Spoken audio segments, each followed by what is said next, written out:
Alright, today I'm going to do a quick review of what I think of the YXZ 1000R. I bought this in April 2016 and been racing it a little bit. Stuff, I like it. I tell you, it's not a hill climber, so when you see people saying it's geared wrong for trail riding and hills and stuff, it is. Much rather have a razor for that. Other than that, you can't keep belts together. So, a little background. I used to have a razor. I had a built Turbo 900 XP, and then all my buddies had 1000s. And with the razors, they're fun, but we could not keep them together. Blue front diffs. I went through 3 motors. Of course, being turbo, that doesn't help. Countless axles. I don't think I made a single race last year with without breaking something. But as of right now, I have, let's go take a look.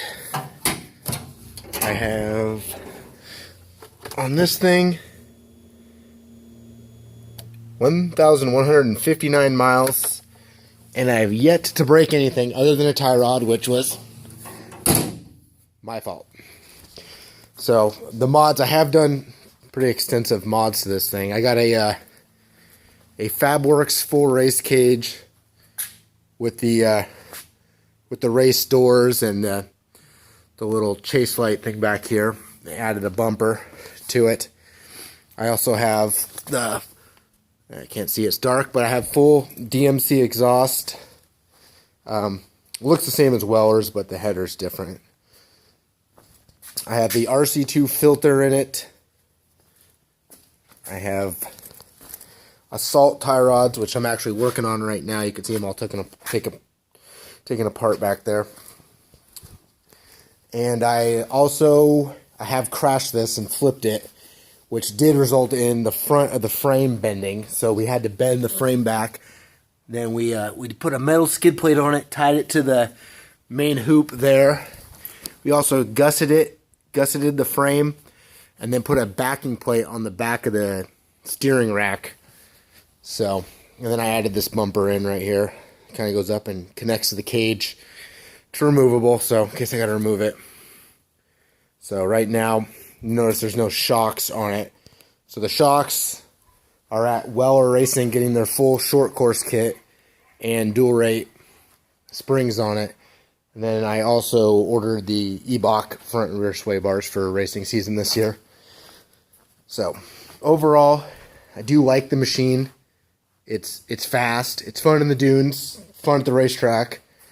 I took it up to Liberty, Washington. There's some rocks and snow up there.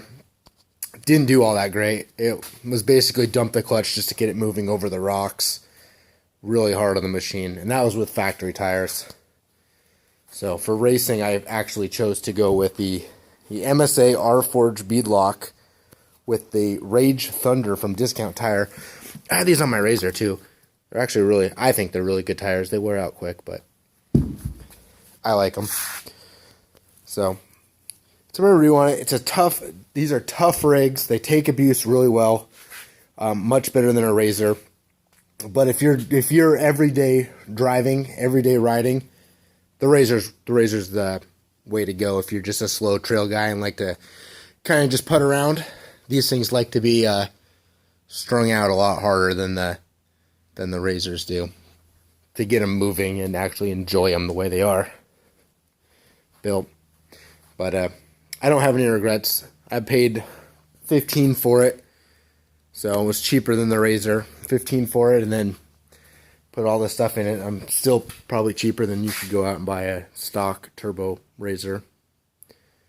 It's a little slower, but with the flash and everything like that, it's not that bad. This is a buddy's. He just picked his up a couple months ago.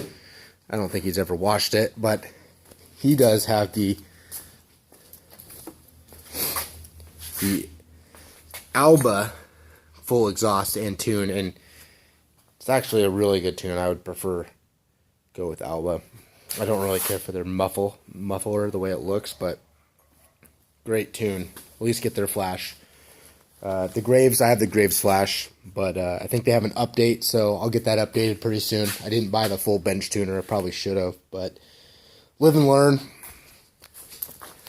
Also, lost the rear skid plate. First time I ever drove this thing.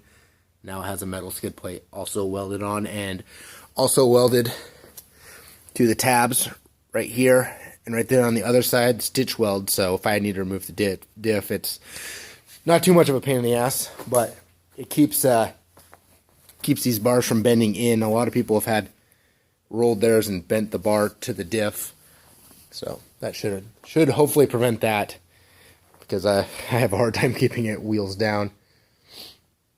So only damage it took from rolling is I did break the cage right there and I had to re-weld it. Got a crack right there, pretty good one. Crack here, pretty good. It's broken down there. And other than that, it's held up really well. Other than the little bends in the frame, you see the gussets I put down there on it. We got right here. These are the Rage Thunder. I think they're a good tire. I'll review them after the first couple races. I have a 100-mile race over there in Goldendale, Washington for the Pacific Northwest Off-Road Series coming up April 1st. So I'll make sure I do a review on that, how that race went. So this weekend I should be at Florence, Oregon for the sand dunes if I get my suspension back in time. It should be here hopefully on Valentine's Day. So, well, that's my review of the YXZ 1000R. I'll get some more videos on here. I'll try to get some GoPro footage of actually driving and stuff. This is filmed with an old Galaxy cell phone, so.